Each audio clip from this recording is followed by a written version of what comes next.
Chilli powder, ಸಖತ್ ಖಾರ ಬಣ್ಣ ಮತ್ತು ರುಚಿ ಆಚಿ ಚಿಲ್ಲಿ ಪೌಡರ್.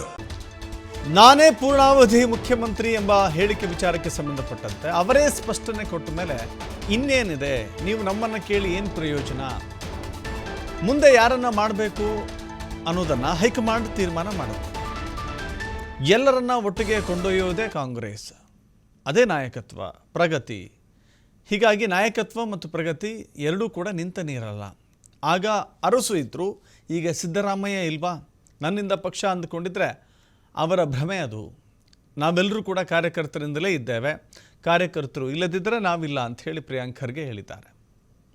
ನೋಡಿ, ಭಾಳ ಸ್ಪಷ್ಟವಾಗಿ ಮಾನ್ಯ ಮುಖ್ಯಮಂತ್ರಿಗಳು ಹೇಳಿದ್ದಾರೆ, ರೆಕಾರ್ಡ್ಗೋಸ್ಕರ ಅವರು ರಾಜಕೀಯ ಮಾಡ್ತಾ ಇಲ್ಲ, ಜನರ ಸೇವೆಗೋಸ್ಕರ ಮಾಡ್ತಾ ಇಲ್ಲ.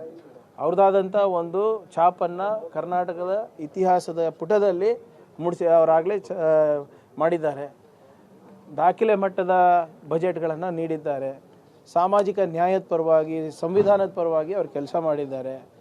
ಕಾಂಗ್ರೆಸ್ ಪರವಾಗಿ ದುಡಿದಿದ್ದಾರೆ, ಜನರ ಪರವಾಗಿ ದುಡಿತಾ ಇದ್ದಾರೆ. ಸೊ ಹಾಗಾಗಿ ಅವ್ರು ಹೇಳ್ದಂಗೆ ಪ್ರಶ್ನೆ ಇರೋದು ರೆಕಾರ್ಡ್ದಲ್ಲ, ಪ್ರಶ್ನೆ ಇರೋದು ಎಷ್ಟು ಜನರಿಗೆ ನಾವು ಒಳ್ಳೇದು ಮಾಡಿದ್ದೀವಿ, ಹೇಗಾಗಿದೆ. ಸೊ ಅವರ ಒಂದು ಅಪಾರವಾದಂಥ ಕೊಡುಗೆ ಏನು ನಮ್ಮ ರಾಜ್ಯಕ್ಕಿದೆ, ಅದು ನಾವೆಲ್ಲರೂ ಸ್ಮರಿಸಲೇಬೇಕಾಗ್ತದೆ.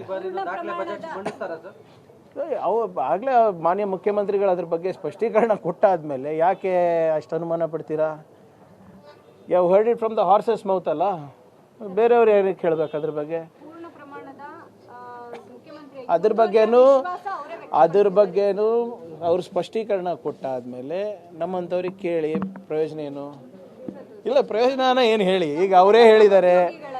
ಹೌದು, ಅದಕ್ಕೆ ನೋಡಿ, ಅವರ ಕೊಡುಗೆ ನಮ್ಮ ರಾಜ್ಯಕ್ಕೆ ಅಪಾರವಾಗಿದೆ. ಹಿಂದುಳಿದ ವರ್ಗದವರಿಗಿರ್ಬೋದು, ಯಾರಿಗೆ ಧ್ವನಿ ಇಲ್ಲ ಅವರಿಗಿರ್ಬೋದು, ಅಪಾರವಾದಂಥ ಕೊಡುಗೆ ಇದೆ ನಮ್ಮ ರಾಜ್ಯಕ್ಕೆ.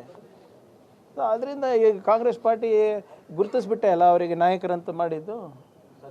ಈಗ ವಾಟ್ ಎವರ್ ಇಟ್ ಈಸ್, ಅವರು ಬಜೆಟ್ ಮಂಡನೆ ಬಗ್ಗೆ ಇರ್ಬೋದು, ಪೂರ್ಣಾವಧಿ ಬಗ್ಗೆ ಇರ್ಬೋದು, ಅವ್ರು ಸ್ಪಷ್ಟೀಕರಣ ಕೊಟ್ಟಾದ್ಮೇಲೆ ನಾವು ಮಾತಾಡೋದು ಸೂಕ್ತ ಅಲ್ಲ. ನೋಡಿ, ಭಾಳ ಸ್ಪಷ್ಟವಾಗಿ ಮಾನ್ಯ ಮುಖ್ಯಮಂತ್ರಿಗಳು ಹೇಳಿದ್ದಾರೆ, ರೆಕಾರ್ಡ್ಗೋಸ್ಕರ ಅವರು ರಾಜಕೀಯ ಮಾಡ್ತಾ ಇಲ್ಲ, ಜನರ ಸೇವೆಗೋಸ್ಕರ ಮಾಡ್ತಾ ಇಲ್ಲ. ಅವ್ರದ್ದಾದಂಥ